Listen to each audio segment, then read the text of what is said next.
Queridas amigas, queridos amigos, que Deus seja conosco e nos envolva na sua proteção.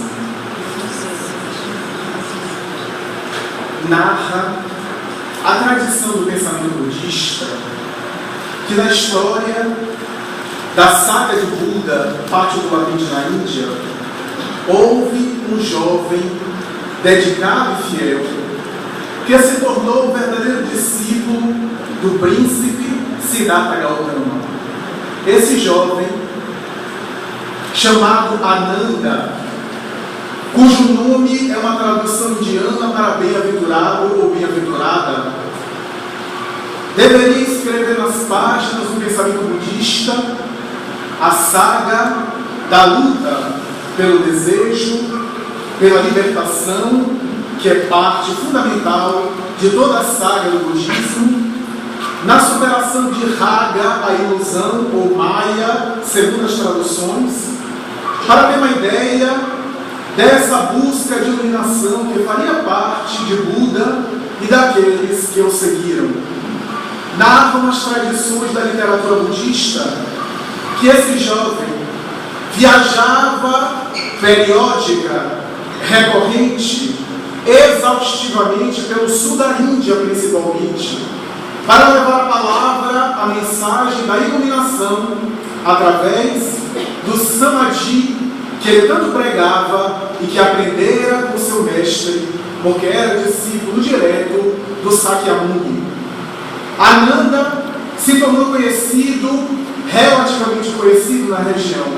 Jovem ainda, tinha a palavra emocionada de discípulo do budismo e tentava pautar a sua vida, a sua prática, o seu comportamento nas lições memoráveis do Nirvana que ele aprendera com Buda.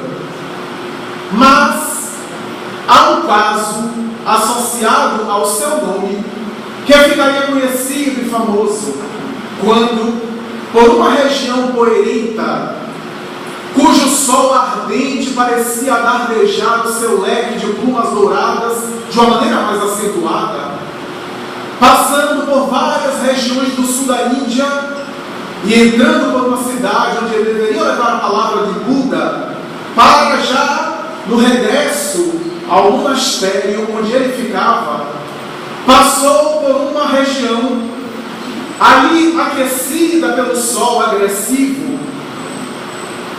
em que, à sombra de uma árvore, ele se detém e pega-se a contemplar uma fonte de água cristalina que estaria sendo cercada por uma jovem pária. Ele acerca-se daquela fonte, de alguma forma necessitado, sedento de água, aborda aquela jovem dizendo: "Tu podes me dar um pouco para beber?" A jovem, estupefata, surpresa diante daquela abordagem, obtemperou de maneira surpreendida: "Como podes tu entrar em contato comigo? Tu és Brahmani." Dá para perceber pela linhagem fisionômica, pela apresentação física, que tu és Brahmani. Pertences, portanto, a uma linhagem diferente da minha, que sou pária. Tu não sabes que pela tradição dos nossos ancestrais, eu e a minha raça somos esquecidos de Deus, fomos desprezados por Deus, graças ao ciclo samsara de reencarnações inferiores, através das quais deveríamos expungir, pagar os erros perpetrados em reencarnações passadas. Tu não sabes que eu sou pária, e aos párias nem um olhar deve ser colocado, debruçado sobre eles, para que nós não venhamos a contaminar a felicidade de outras castas da Índia.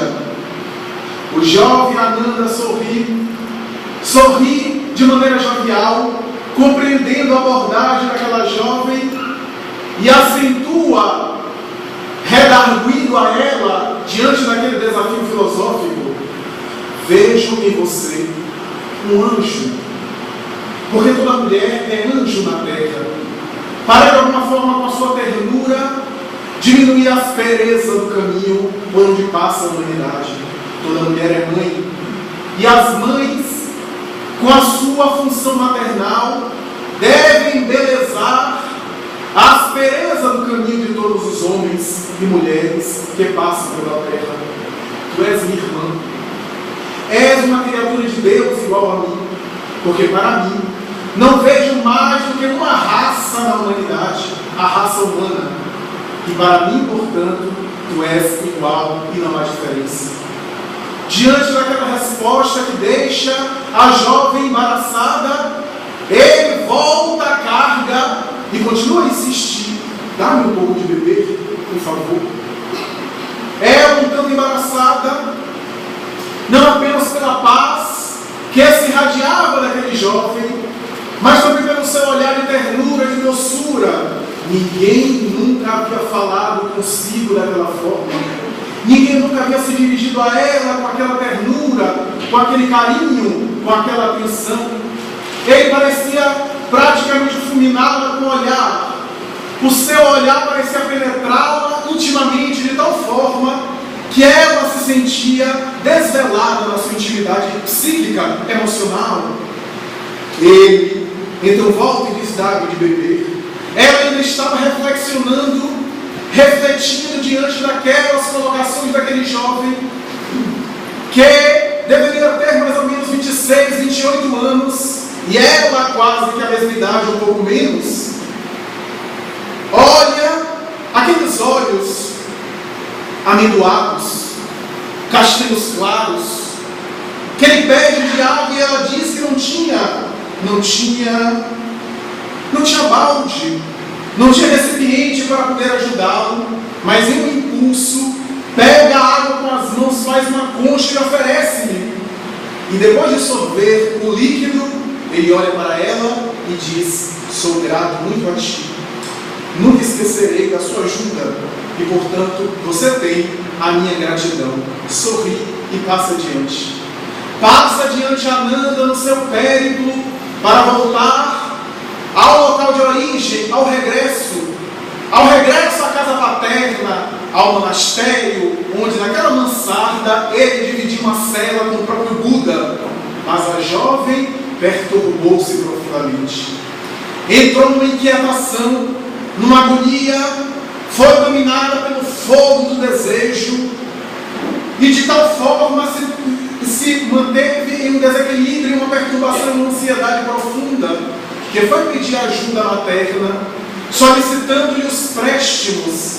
A mãe, que era habitualmente dedicada aos contatos taumaturgos, à conceituação tradicional da bruxaria, da feitiçaria, com as suas visões proféticas e as suas percepções extrasensoriais, ela viajava com a sua antena psíquica no rio do Letes, ou no rio do esquecimento, para além do Ganges, além do Himalaia, para entrar em contato com aqueles que pela barca de Caronte haviam vencido a cortina de ferro que separa a experiência carnal daqueles que estão além da morte, para contactar com os invisíveis, com as forças telúricas da natureza. E a filha lhe pede: mãe, por favor, intercede as forças telúricas, aos seus tutelares, para que eu possa ter esse jovem, porque minha vida agora não tem sentido nenhum, senão eu possa pelo menos encontrá-lo novamente. Quero vê-lo. E a mãe, com a sua intuição verdadeira, embora às vezes direcionada para o mal, respondeu à filha dizendo: ele é discípulo de Buda. Os nomes tutelares, os anjos o envolvem, ele tem uma couraça que o protege. Não será possível interceder, minha filha. Ele tem uma proteção que está vinculada a um caminho específico. Não tenho direito, nem consigo interferir ao seu destino, no rumo da sua trajetória, da tarefa que ele abraçou. Não posso. Mas, diante da solicitação angustiada da filha, que diz mais ou menos assim: se eu não encontrá-lo novamente, me matarei, porque a minha vida agora perdeu totalmente o significado. Estou dominado pela ardência do desejo e quero vê-lo. Embora pare, eu sou jovem também. Vários homens têm me requestado, têm me envolvido, têm me tentado, e eu tenho me mantido até agora na pulcritude. Sou jovem e tenho também um corpo sensual. Quero Ananda, quero possuí-lo para mim. Pede, portanto, mamãe, atende ao coração de filha que está despedaçado. Estou desesperada e acolhe meu desespero, porque do contrário, a minha vida será despedaçada logo mais. A mãe, envolvida por um desejo de auxílio, viaja com seu psiquismo na prática do contato com as forças perversas do mundo invisível, associando a elas, fazendo negociatas, e elas aquecem, anuem na proposta, no expediente de tentar penetrar psiquicamente Ananda, e a mãe ouve que era possível. Naquele mesmo dia, Ananda é recebido na porta do monastério por Buda, com seu enigmático sorriso. Vai até a sua cela e ali fica para descansar depois de uma viagem longa, mas não consegue adormecer. Porque no claro escuro do adormecimento ele sente uma inquietação. Parecia que a sua cela estava invadida por presenças. Sentia como se presença se acotovelasse naquele cubículo, naquele recinto miserável, simples. E ele parecia ter a cabeça povoada de ideias estranhas. E é nesse conflito que ele adormece, e ao adormecer, ele sonha com a jovem pária, que é um vestido especial, joias preciosas, baila na sua frente de maneira sensual, retirando a princípio o véu que lhe cobria a face, e ele percebe que era ela mesma, que vai estimulando de tal forma que ele entra numa espécie de agonia de conflito, e à medida que a jovem baila, ele entra numa sofreguidão e desperta em auge do suor, periodicamente durante a noite, perturba-se. Buda, que estava em meditação, pareceu perceber com sua força psíquica, a sua intuição, que o seu jovem discípulo estava em uma prova, estava vivenciando um desafio. Desloca o seu pensamento na direção da cela do seu jovem discípulo, em oração, envolvendo e de alguma forma conseguiu afugentar as sombras através do seu pensamento oracional. O jovem pareceu dormir, descansar, acorda pela manhã um pouco melhor, mas ainda se recuperando da noite tenebrosa e pesada que se abatia até sobre o seu corpo, o seu físico. De vez em quando aquelas imagens assomavam, mas ele resistiu, e pela meditação, a ação do bem, ele conseguiu romper aquela vinculação tenebrosa, voltando ao estado habitual. A mãe volta-se para a filha, em região distante, diz: tenho tentado, mas as forças têm tentado penetrar no seu jovem amado e não tem conseguido, porque ele tem proteção.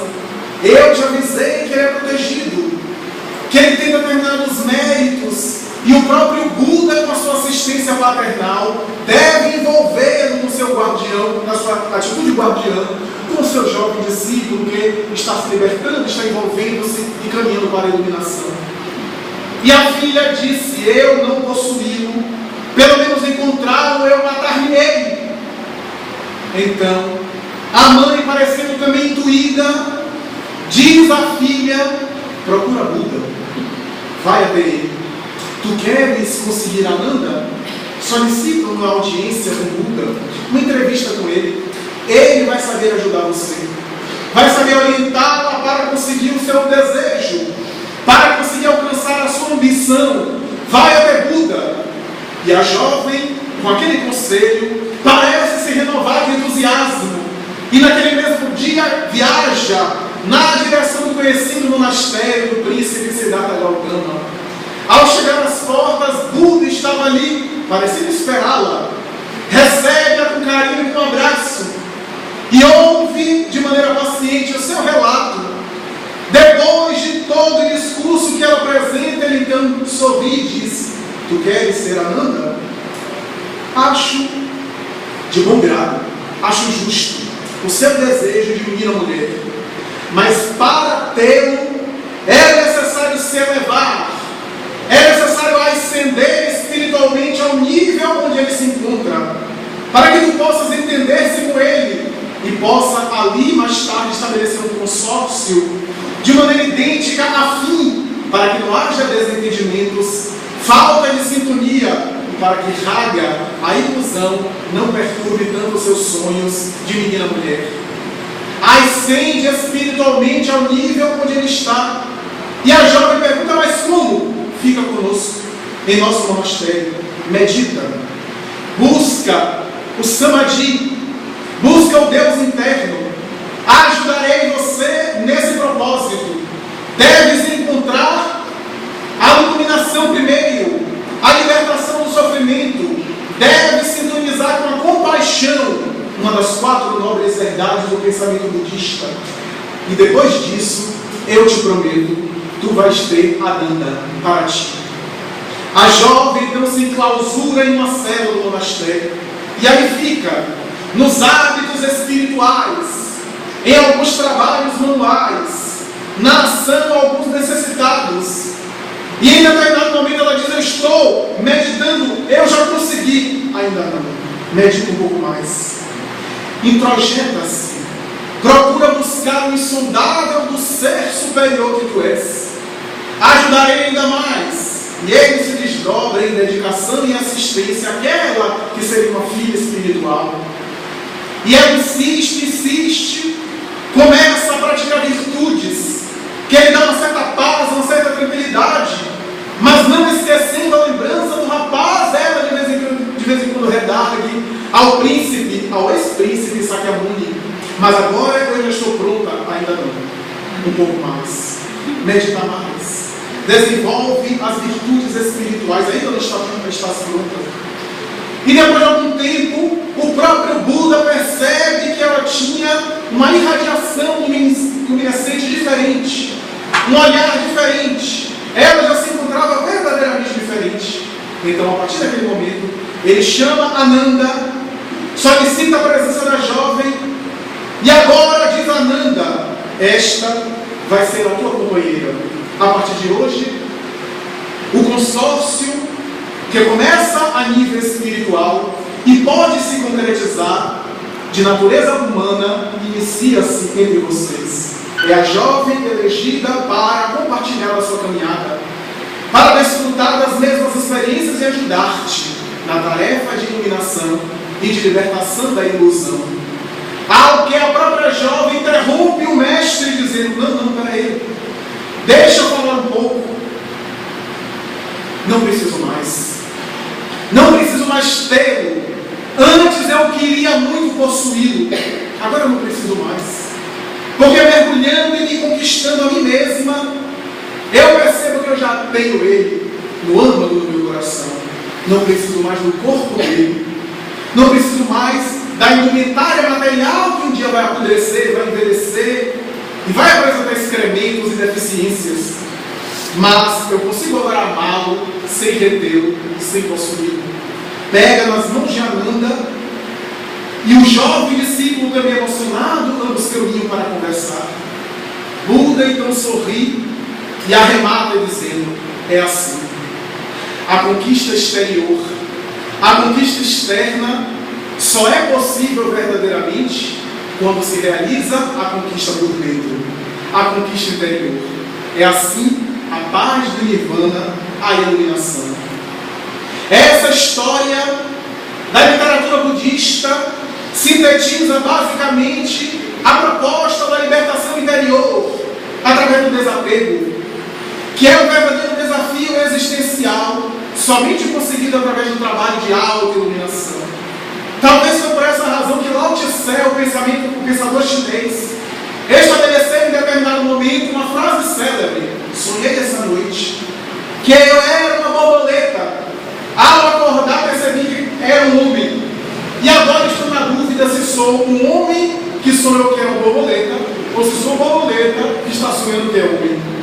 Era uma expressão enigmática e algo curiosa para Laodicea estabelecer a necessidade do autoconhecimento que mais tarde conseguiu, quando estabeleceu, de maneira sábia e emocionada, o homem que conhece e descobre os outros é sábio, é inteligente.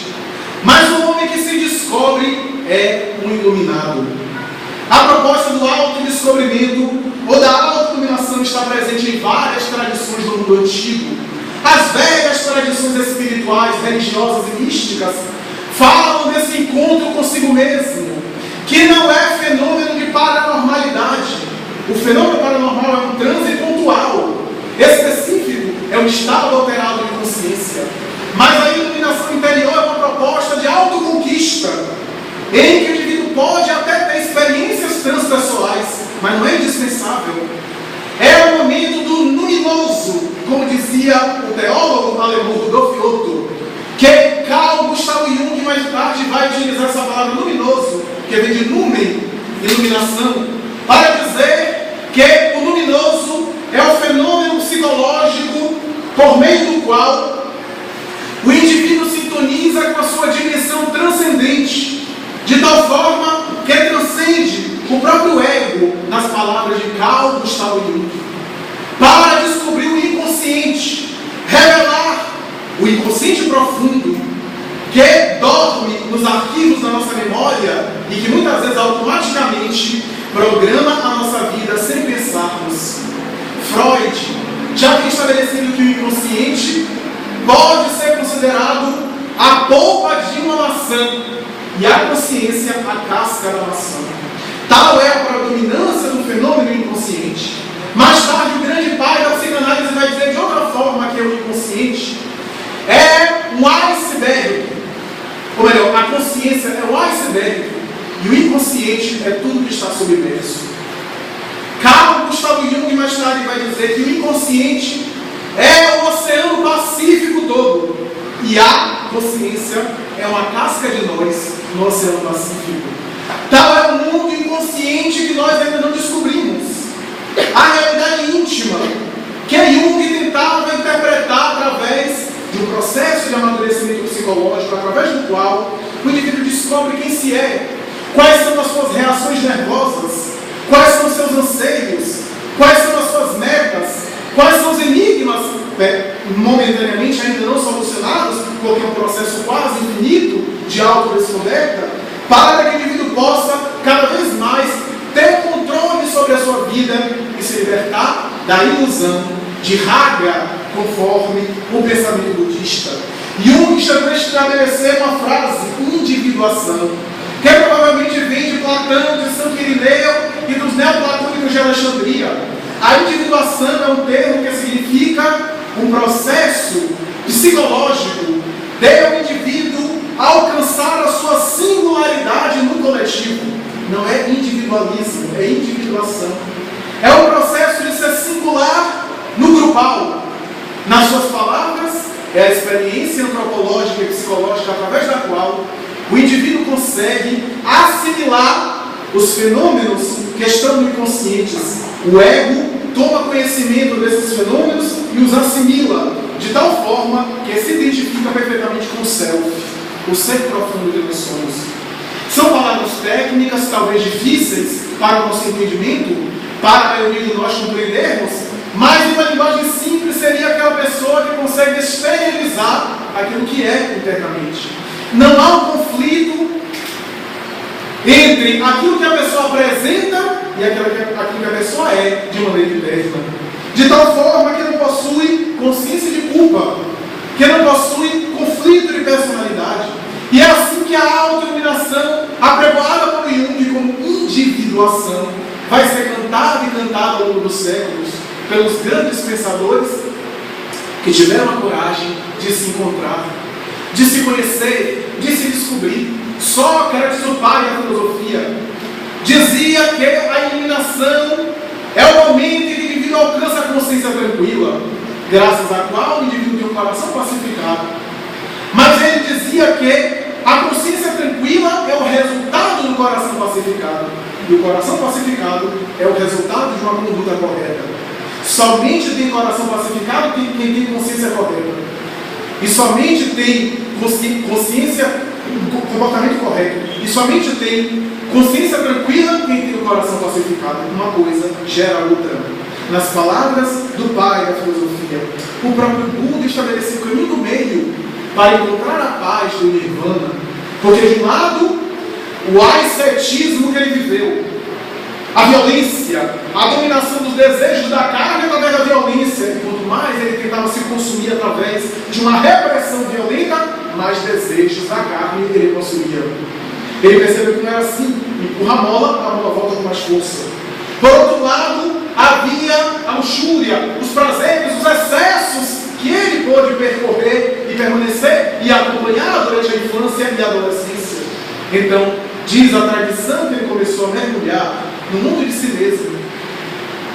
Rompeu com qualquer ideia, ficou com um grande vazio, e nesse vazio foi preenchido por paz, através de uma reflexão profunda, e foi ali que ele se iluminou, que ele se encontrou e estabeleceu toda a tese que se encontra no budismo, no hinduísmo.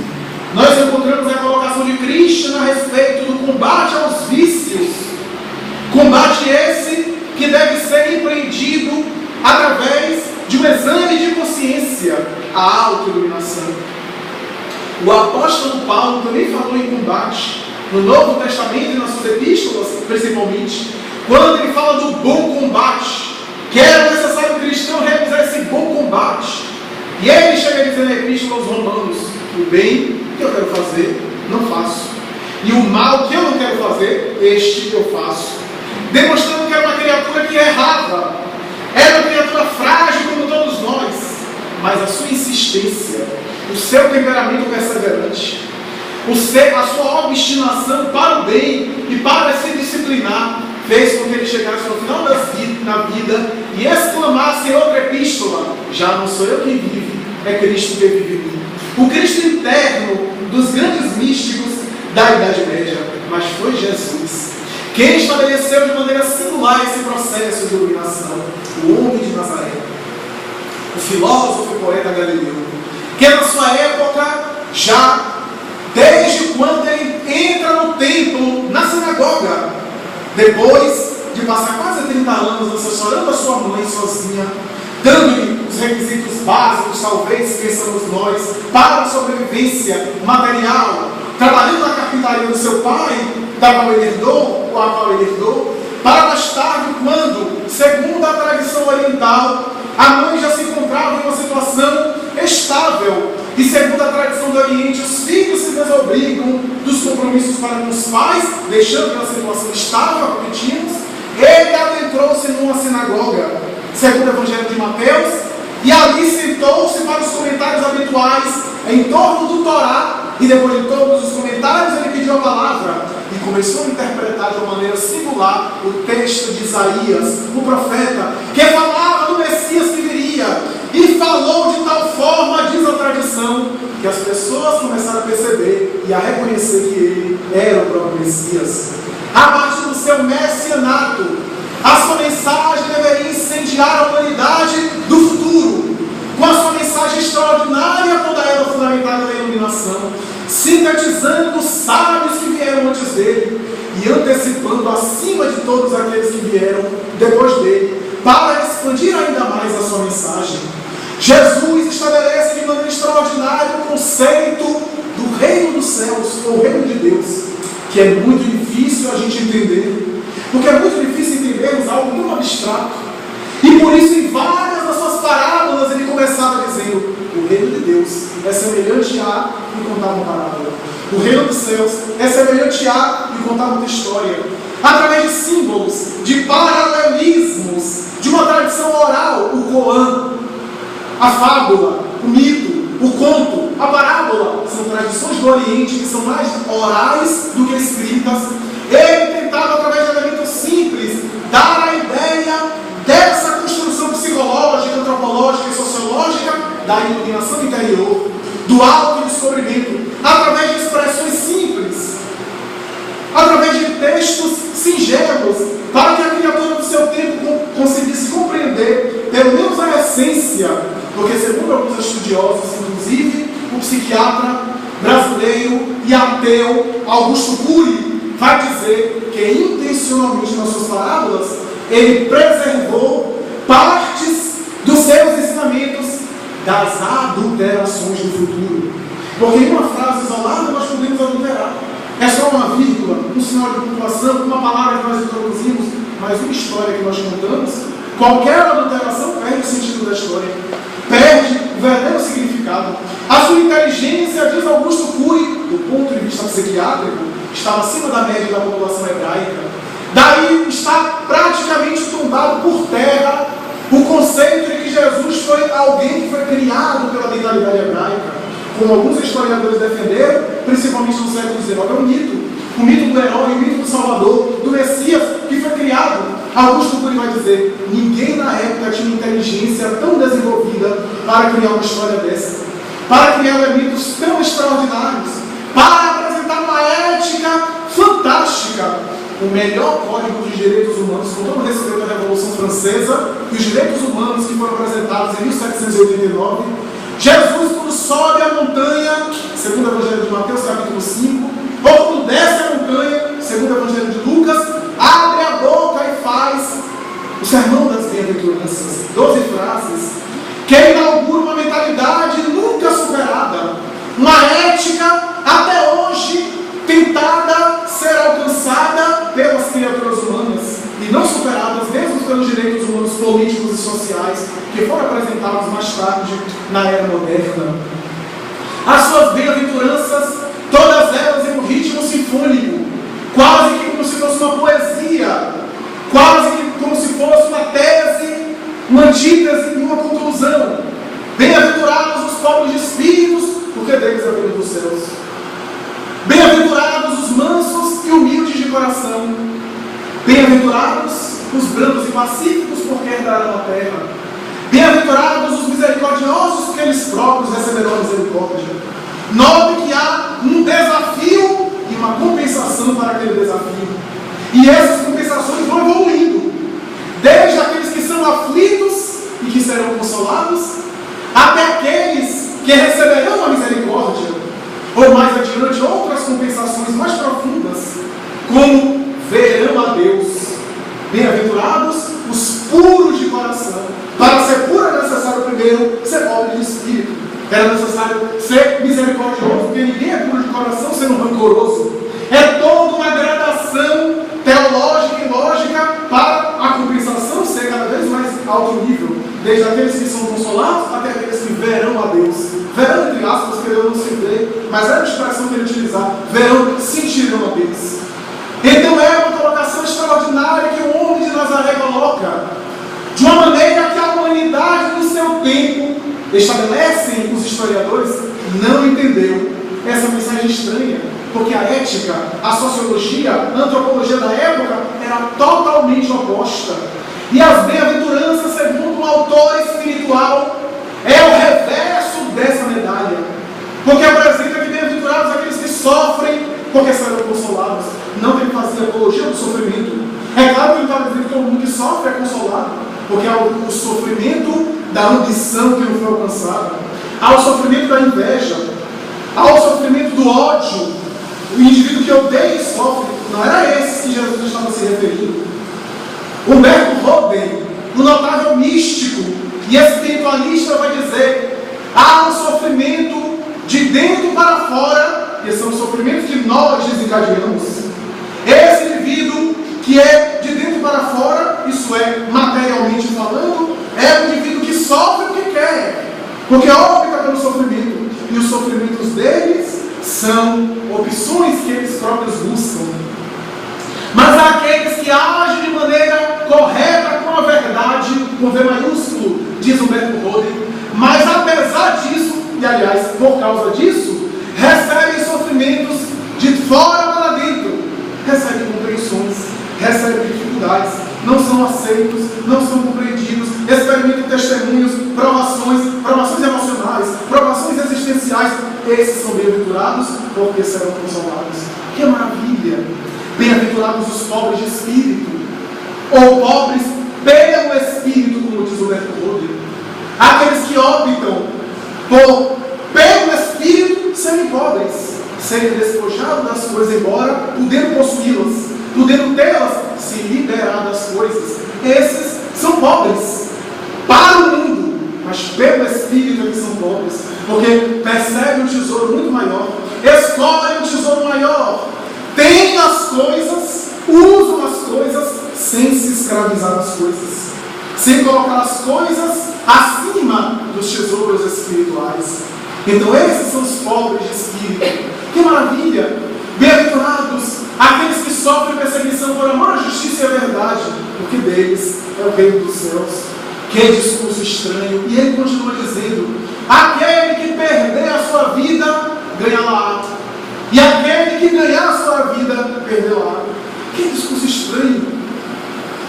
Aquele que quer tomar-lhe uma bufetada numa face, apresentar a outra. E se quiser, ele diz: se alguém quiser andar contigo 1000 passos, anda 2000. Se quiser, acaba, dai também a túnica. Não resistais ao mal que vos queiram fazer. Era um discurso, portanto, todo estranho, que ele colocava de maneira espetacular, e que a humanidade, logo depois dele, não entenderia essa mensagem, como aconteceu na Idade Média, como aconteceu em vários períodos da história.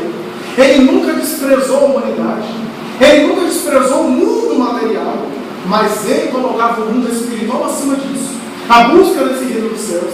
Buscai primeiro o reino dos céus e sua justiça, porque tudo mais vos será acrescentado. Note que ele não diz buscai apenas, ele diz buscai primeiro, em primeiro lugar isso. Mas não disse buscar. Ele não diz para a gente ser negligente com a vida material, porque se somos espíritos e estamos no corpo, é necessário tratar o corpo, mas o espírito está no corpo. Então, se eu também cuidar do corpo, eu estou cuidando do espírito. É uma proposta holística que ele já apresentava na época dele, mas não valoriza mais o corpo, porque o espírito é a proposta que ele tentava apresentar. Que notável! Um só mandamento vos dou: amai a Deus acima de todas as coisas. Quando ele fala isso, ele está repetindo a ética do Antigo Testamento. Moisés já havia estabelecido, na sua primeira colocação do decálogo, amar ou adorar a Deus acima de todas as coisas, para que ele não fosse colocado em situação arriscada diante dos fariseus, que sempre estavam fazendo sindicância por onde ele passava, porque ele representava uma ameaça ao Sinédrio, desde quando ele entrou no templo de Jerusalém. Dali ele foi seguido em várias regiões que passava, as sinagogas se comunicavam talvez, e enviavam mensagens para que ficassem alerta em relação a ele. Por isso o Evangelho sempre está, os escribas e os fariseus aproximavam-se dele para tentá-lo, perguntando qualquer coisa, porque se ele falasse qualquer coisa que estivesse contra o Torá, a lei religiosa era também a lei judiciária, era a lei penal, o direito civil e o religioso eram a mesma coisa, era o que regulava a sociedade. Por isso, doutores da lei eram religiosos do Sinédrio, eram que eles interpretavam a palavra sagrada. E ele, então, diante dos fariseus do Sinédrio, quantas vezes, quando um deles perguntou o que fazer para ganhar a vida eterna, o conceito de vida eterna está presente entre os hebreus em várias tradições. Ele então olha e diz: um só mandamento vos dou, amar a Deus acima de todas as coisas. Estava repetindo o decálogo, as propostas de Moisés, então não podiam falar nada contra ele, porque eles estavam repetindo a lei, a tradição, porque ele sabia a lei, citava os profetas antigos, e isso assombrava os fariseus, que possuíam acesso às escrituras, e que essas escrituras muitas vezes eram inacessíveis à população. Como é que ele sabia? Como é que ele citava de cor algumas passagens? Um só mandamento vos dou, amar a Deus acima de todas as coisas. Ele estava repetindo algo, não estava dizendo nada diferente daquilo que se conhecia. Mas eu vos dou um segundo que é semelhante àquele: amar ao próximo como se ama a si mesmo. E aí as pessoas começaram a ficar escandalizadas. E ele então, em outra passagem evangélica, vai dizer: quem diz que ama a Deus e odeia seu irmão é mentiroso.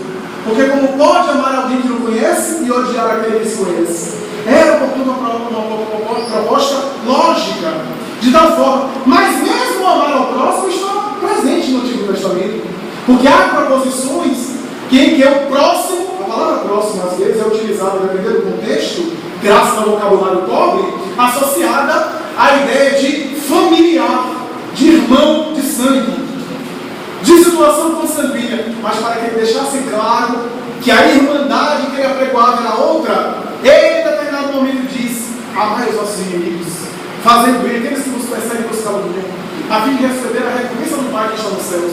Porque se amais apenas aqueles que vos amam, qual a vossa recompensa? Os fariseus, e aí colocava, fazem a mesma coisa. Ou os publicanos, ele às vezes citava os publicanos. Por quê? Porque os publicanos eram odiados pelos hebreus. Porque em nome de Roma, eles cobravam os impostos, ficavam odiados entre seus irmãos. Roma, ao invés de cobrar o imposto diretamente, elegia um irmão de raça para um cargo, que era um cargo público, era uma profissão da época. O indivíduo ficava imensamente rico e imensamente odiado, a semelhança de Zaqueu, que era cobrador de imposto. E outros. Então, os judeus em geral odiavam os cobradores publicanos. Então ele diz: os publicanos não fazem a mesma coisa? Quanto a vós, amai os vossos inimigos, fazei o bem àqueles que vos caluniam e perseguem. A semelhança do Pai que está nos céus, que faz chover sobre os bons e os maus, que faz nascer o sol sobre os homens de bem e os ingratos. Sede perfeitos, como perfeito é o vosso Pai celestial. Aí a ética entra em uma nova mentalidade. Aí ele inaugura uma nova mentalidade cultural, para a qual a época não se encontrava preparada, a humanidade. Ele, portanto, sensibiliza com seu conhecimento da lei. Ele associava sempre a lei ao mandamento que ele trazia, aos ensinamentos que ele trazia, para dizer que ele não estava ferindo nenhuma tradição da lei divina, embora não concordasse com os costumes culturais da época, alguns dos quais ele nem chegou a se submeter. Se submeteu, por exemplo, a João Batista para ser batizado, porque era hábito da época, mas ele próprio não batizou ninguém. Então era, portanto, o exemplo máximo. E por isso citava os textos, e nós às vezes não compreendemos algumas passagens por conta disso. Pai, Pai, por que me abandonaste? Na cruz, no momento final. Ele estava citando o Salmo 22, segundo a maioria das traduções da Bíblia, Vulgata Latina, está lá no Salmo 22, começa justamente assim: Eli, Eli, lama sabachthani. Deus, Deus, por que me abandonaste? É o salmo que deveria ser cantado pelo Messias para ele ser reconhecido como tal. E aí então ele canta o famoso salmo do Messias, para cantando ali, que começa dessa forma, ser reconhecido como tanto. E a tradição evangélica só anotou a primeira frase, como mais tarde eu entrego o vosso espírito. É outro salmo, se não me engano, 31, onde ele fala a respeito disso, de entregar o próprio espírito a Deus. Ele estava citando as tradições do povo hebreu antigo e os seus benditos.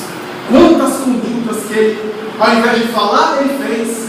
Ao invés de ser um teórico para orientar, ele exemplificou com a conduta, mostrando o verdadeiro caminho da liberdade, a liberdade interior, o desapego, o verdadeiro desapego que torna o homem livre. Porque o homem, diz Humberto Roden, acaba sendo escravo da posse e escravo da não posse. Porque é aqueles que são escravos do que tem e aqueles que são escravos do que não tem, que gostariam de ter. Então somos escravos das coisas. E coisas aqui não apenas material, concreta, mas situações, opiniões, posições, fama. Nós somos apegados e acabamos por sofrer de maneira inveterada. Daí ele próprio deu a lição. Ele não disse como é que deveria fazer, ele próprio fez. E ensinou pelo exemplo na sua crucificação, nos seus exemplos de resignação. E mais tarde na ressurreição ele volta para demonstrar que estava vivo. Que a mentalidade aqui para nós está acima de nós. Porque eu fico pensando, a nossa mentalidade, principalmente, pelo menos eu me colocando, porque pode ser que exista algum arcanjo espiritual aqui, mas me colocando, especialmente eu fico pensando, depois da crucificação, o que é que eu fico? Eu digo, olha, já fiz minha parte. A mensagem que eu deveria dar, já dei. Agora que a mão se arrebente para seguir. Ele volta aos companheiros e volta sem nenhuma acusação. Porque se eu voltasse de Pedro, que decepção. Mas rapaz, disse que ia me seguir até o fim, que ia me dar a vida por mim, na hora H. Disse que nem me conhece. Mas Judas, Tomé, isso dá a mão para se tocar. Ele ia logo acusar cada um, mas Jesus não. Era, portanto, o príncipe da paz, estava acima. E diz Amélia Rodrigues, através de Divaldo Franco, e bem através de Chico Xavier, que ele foi às regiões inferiores para resgatar Judas. Daí a tradição católica dizer, esteve nos infernos do credo católico, e no terceiro dia ressuscitou, depois de ter descido aos infernos. Daí porque ele diz a Maria Madalena, não me toques, porque não fui para não fulminá-la daquelas energias deletérias, diz ainda Amélia Rodrigues. A doutrina espírita vai resgatar a mensagem de Jesus em espírito e verdade. Vai provar, através da mediunidade, que somos imortais. Prática presente em toda a história da humanidade. Mas para Allan Kardec, quem a estudou de maneira lógica e científica, trazendo para o laboratório mediúnico, racional, as excelências das comunicações com os mortos em relação aos vivos, para dizer que a vida continua além da matéria e os espíritos estão além da morte, conforme viveram na vida material, resgatando por conta da mensagem de Jesus sem dogmas, sem sacerdócio organizado, sem crendice, sem superstição, sem imposição de coisa alguma, apenas trazendo a religião cósmica do amor e apregoando a necessidade do indivíduo se melhorar para melhor, alcançar o desenvolvimento espiritual através do combate às próprias imperfeições, somente pelo autoconhecimento. Na questão 919, Allan Kardec interroga os espíritos soberanos: que fazer para evoluir aqui nesse mundo? Resistir à atração do mal e encontrar a felicidade depois da morte. E as entidades respondem: o sábio da antiguidade já falou disso, conhece-te a ti mesmo. Allan Kardec volta e pergunta: mas é difícil se conhecer, como fazê-lo? E o paraninfo do mundo espiritual que é selecionado é Santo Agostinho, que ao ser escolhido responde pela equipe espiritual dizendo: fazer o que eu fazia quando eu estava na terra. Santo Agostinho é considerado o primeiro homem a fazer uma autopsicanálise, porque ele que foi um depravado em gênero do grau, perverso com a própria mãe Santa Mônica, que é tanto desprezou a mãe que se associou ao pai que era perverso também, e Mônica orava por ele, e mais tarde torna-se cristão, assessorado pelo espírito da própria mãe do mundo espiritual que o guiava. Mais tarde vai fazer uma autorreflexão para superar seus vícios e vai dizer no mundo espiritual: fazer o que fazer quando estava na terra, fazer um exame de consciência ao final de cada dia para discernir aquilo de bom que havia feito e aquilo de errado, de inconveniente que havia praticado, a fim de no dia seguinte corrigir os erros e ampliar ainda mais os acertos. E isso me proporcionou avançar muito na minha encarnação.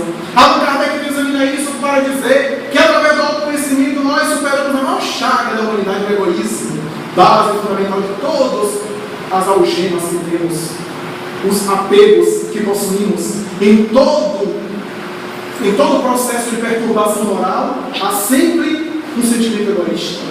Há sempre um querer, um possuir, um gozar, um egoísmo latente. Daí Allan Kardec vai dizer: o egoísmo é o elemento mais difícil de se superar, porque tem a ver com a identificação que o espírito tem em relação à matéria e com a importância que ele dá à própria personalidade. Remonta ao instinto de conservação da vida animal, mas que na espécie humana se desdobrou em egoísmo, pensar exclusivamente em si, apenas agradar a si mesmo.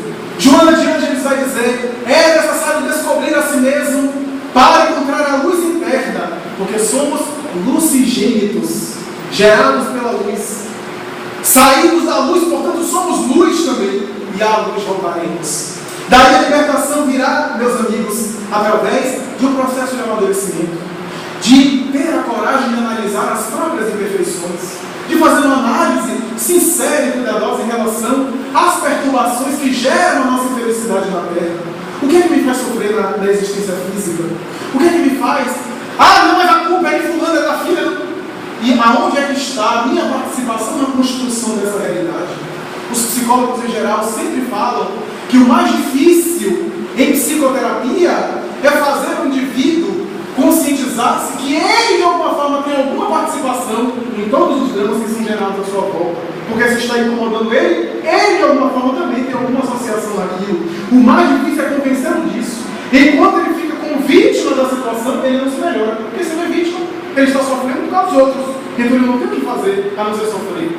Essa proposta também, portanto, é inevitável. Daí a libertação passa por essa experiência do indivíduo, através do pensamento, ter bons hábitos para agir de maneira correta, para superar as imperfeições. O Dr. Deepak Chopra costuma dizer: o pensamento é muito tão importante, e ele, que é um tanto cético, viu isso na prática. Trabalhando no hospital americano, ele viu um paciente quando, ainda muito jovem, entusiasmado em relação aos diagnósticos, fala que o paciente tem que ter a dignidade de saber o diagnóstico, de ter as informações a respeito do seu quadro clínico. E diante de um paciente que tinha uma doença coronariana, ele diz: olha, você tem uma doença cardíaca grave. O paciente morreu na sua frente, morreu do diagnóstico. Ele começou a repensar naquela situação. Ele percebeu que o pensamento em relação à saúde, a forma mental como o indivíduo se conduz, é essencial. Outro paciente indiano que estava nesse mesmo hospital, o paciente estava tendo infarto, mas todos os dados clínicos apontavam para algo diferente. Ele foi conversar com o paciente: o que está acontecendo? Ele ia dar alta ao senhor hoje. Ele disse: não sei, mas eu estou mal? Ele: não sei, você que sabe. Não queria passar a informação como é que estava a situação. E o paciente disse: olha, eu só estou com uma grande preocupação. Você sabe que eu sou indiano. Aqui em Nova York, os hospitais são muito caros. Eu fico pensando: meu Deus, depois de sair desse hospital, como é que eu vou pagar a conta do hospital? Então eu fico pensando: seria melhor morrer para não pagar? Ou sobreviver e morrer aos poucos para pagar? E o doutor de Show disse: pode ficar tranquilo, porque a empresa que você trabalha, ele é o executivo, a empresa que você trabalha já entrou em contato conosco e todas as despesas estão pagas. Eles fizeram o seguro, o homem teve alta no mesmo dia. Efeito placebo, através disso. Então nós temos esse efeito, o efeito psíquico. Quantos de nós não temos esse efeito? As coisas estão dando errado na minha vida, deve ter feito feitiço contra mim. Nós adoramos ser enfeitiçados. Adoramos isso. E eu vejo pessoas dizendo: deve, se alguém falar então, fizeram um trabalho de magia negra contra você. A pessoa: já sei, é a outra namorada do meu marido, a namorada anterior do meu marido. E a gente começa a variar, etc. Então, nós temos essa fantasia, essa superstição, é o nosso psiquismo, que gera essa situação, é o nosso egoísmo. Lembro-me, ouvindo certa vez de Valdo Franco ele comentar, que depois de sair de uma sessão mediúnica, uma colega sua, companheira de atividade mediúnica, disse-me: Valdo, eu adoro sessão mediúnica. E ele falou: isso é porque eu gosto tanto de fazer a caridade. E Divaldo disse: eu não costumo invadir psiquicamente, porque o médium, a antena, se ele começar a concentrar muito na pessoa, ele vai invadindo a aura. Mas na hora eu percebi uma coisa, na hora que eu olhei a entidade tulanesca, perversa ao lado dela, assessorando, serviciando, e a entidade disse: veja como é presunçosa. Ela acha que ela foi a caridade para a gente. Nem médium é, porque tem isso também. Tem gente na mediúnica que está fazendo mostra na testa, não recebe nem arrepio, não é médium não. Hoje estão dando fenômenos do inconsciente, animismo apenas, por conta da situação, para agradar doutrinadores, para agradar isso e aquilo, etc. Então, não são médiums, são médium, com O, não com o E. Então, não são videntes, querem evidência. Então, nós estamos vendo pessoas que nem são médium entrando em sessão mediúnica, para quê?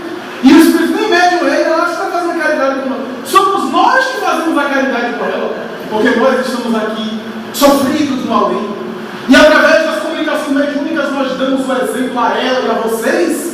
O que é que vai acontecer com vocês quando vocês vierem para casa se vocês se comportarem dessa forma? Se continuarem assim, vou chegar aqui pior do que nós. Divaldo disse: eu nunca tinha pensado nisso. A partir daí, eu nunca mais falei que ia fazer caridade na sessão mediúnica. Agora eu falo: meu Deus, hoje é a sessão mediúnica. Hoje eu vou receber a minha caridade lá. Então mudei o conceito para dizer, meus amigos, que o desapego começa em conseguir se amar, viver bem consigo mesmo. Não há outro jeito. Conseguir viver bem consigo. Não estabelecer bengalas psicológicas em relação a coisas, a situações, a cargos e a pessoas. Porque tudo isso passa. Por melhor que seja uma pessoa que nós amamos, a pessoa também tem suas opções, tem seus desafios. E nem sempre vai poder estar a todo tempo conosco, compartilhando das mesmas experiências. Estar bem consigo e o resto das pessoas serão complemento, serão consequência dessa experiência. Então, aprender a viver consigo é muito difícil. Aprender a gostar de si é muito, porque amar a si mesmo é muito difícil. É um desafio que merece aí análise, esforço durante muito tempo. Daí o desapego só começa através disso, de uma reflexão, de um autoaprimoramento. Daí Emmanuel diz em uma das suas belas mensagens: somente é livre aquele que aprendeu a obedecer. Veja que expressão interessante. Somente é livre aquele que aprendeu a obedecer. Parece contraditório para a noção. Aquele que obedece, é que a gente acha que a obediência aqui é a submissão, é a aceitação de tudo. Não é isso. A obediência às leis, a humildade, o cede é livre. Quem quer dominar é escravo, porque fica escravo do orgulho que quer, da sua arbitrariedade. Daí os espíritos dizeram a Kardec na terceira parte do livro dos espíritos: o homem mais feliz na terra é aquele que tenha menos necessidades. Quanto menos necessidades ele tem, melhor. Porque quanto mais necessidades eu tenho, mais carente eu sou. Mais eu quero. Então mais me faz falta as coisas que eu não tenho, porque eu quero. Então o indivíduo que tenha menos necessidade é aquele que tem menos carências. Note que coisa interessante. Daí somente é livre, diz Emmanuel, aquele que aprendeu a obedecer, isso é, a obedecer as disciplinas, a estar sintonizado com as leis de Deus. Porque aquele que é arbitrário, aquele que é déspota, que é temperamental, aonde vai ele? Vai por ele os vícios. Então ele está escravizado nos próprios vícios, nas próprias situações temerárias. Para concluir, meus amigos, não posso deixar de falar nessa saga de liberdade e desapego, ou desapego e liberdade, em um vulto extraordinário que sempre me chama a atenção a respeito de um tema como esse do Evangelho. Refiro àquela que ficou conhecida como Miriam de Migdol, ou Maria de Madalena, Maria de Magdala, ou Magdalena, como se queiram as traduções. Essa mulher extraordinária, que é pelos caminhos da vida em função de um indivíduo também na sua juventude que encaminhou ao prostíbulo, e ela acabou derrapando nas vascas do excesso da libido, do apego, das sensações. Ficou imensamente rica, conseguiu uma fama a ponto de personalidades notórias, diz a tradição, passar pela cidade onde ela oferecia os seus serviços sexuais. No entanto, diz a tradição que ela era dominada por 7 fúrias demoníacas do além que a serviciavam. Quando ela ouve falar daquele estranho peregrino, com medo vai até ele, que era homem, e sendo homem, a tradição machista do hebreu, que sempre espeziou a mulher, mas ela não era apenas uma mulher, era toda podridão. Vai até ele na casa do pescador Simão para conversar com ele, e ao entrar, ele a deslumbra com um tratamento e um direcionamento que nunca ela havia tido. Dá tudo, se liberta de tudo. Pega apenas um vaso de perfume de alabastro que sua mãe lhe deu quando ela completou 15 anos, que era a lembrança de sua mãe, e vai segui-lo junto aos outros apóstolos. Mais tarde, na casa de Simão, o outro fariseu, quando Jesus aceitou o convite no almoço, ela entra desesperada, vencendo inclusive os guardas, atira-se no pé dele e começa a chorar. Simão tenta retirá-la, ela olha e o desafia, e diz a Amélia Rodrigues Espírito, ele recua, porque ele era cliente dela, ele tinha muito a perder, porque ela ia falar na frente de todo mundo o que ele fazia, e ela não, a hipocrisia. Ele deu o passo, não podendo se voltar contra ela, se voltou contra ele, como se ele não é um profeta, é um mistificador, porque se soubesse aquela que está chorando nos seus pés, retirá-la aí agora. Jesus olhando, volta e diz: Simão, tu és inteligente, Simão. Não, Simão, ele não é assim, ele é és inteligente. Eu quero propor uma coisa. Um homem devia 500 dinheiros a um, e outro homem devia esse mesmo homem 50 dinheiros. O credor, sabendo que os dois não podiam pagar, perdoou a dívida dos dois. A quem Simão, o homem mais amou? Ora, Jesus, aquele a quem ele mais perdoou, aquele que devia 500 dinheiros. Aquele que tinha mais dívida, que ele perdoou, ele amou mais aquele. Muito bem, tu és inteligente. Essa mulher está aqui chorando aos meus pés, lavando os pés empoeirados da estrada. E tu, quando eu entrei na tua casa, tu não me deste pelo menos um balde de água para lavar os pés, como manda o protocolo hebreu. Essa mulher me beija os pés cansados e enxuga com a movimentação dos seus cabelos. E tu não me deste nem água para lavar as mãos e a face. Mulher, porque tu muito amas, muito te será perdoado. Vai, porque todos os teus pecados se encontram perdoados. Ela dá um grito de entusiasmo, sai. Há um certo constrangimento. E diz Emmanuel mais tarde, no livro Caminho, Verdade e Vida, de todos os exemplos do Evangelho, a maior transformação moral, de liberdade, de desapego, foi de Maria de Madalena. Mais ainda do que o próprio apóstolo Paulo, porque Paulo, diz Emmanuel, tinha a consciência viciada na lei, porque a lei não dava o que ele fazia, que ele fez. Mas Maria de Magdala estava totalmente distante da sociedade e conseguiu sair dos preconceitos, abandonada pelos próprios apóstolos, após a crucificação do Mestre, que tinha medo de que a doutrina nascente pudesse ser associada ao nome dela, que era muito mal visto na sociedade. E ela foi para o vale de leprosos, desencarna, é recebida pelo próprio Senhor, e diz o Beto de Campos: por que Jesus, depois da ressurreição, apareceu primeiro a ela? Não apareceu a própria mãe, não apareceu o próprio Simão Pedro, aquele que confiou o grupo, apareceu primeiro a ela, para que ela fosse a mensageira da ressurreição. Alguma mensagem teria. E essa mulher extraordinária reencarnacia mais tarde, na Idade Média, séculos depois, para iluminar como uma grande mística da Idade Média, levando a palavra do Senhor em desapego e em total liberdade. Daí, sempre temos condição, se quisermos, se tivermos fé, vencer as nossas sombras, as nossas más inclinações, através de uma liberdade que é muito mais interior do que os limites exteriores que a sociedade nos impõe. Muita paz.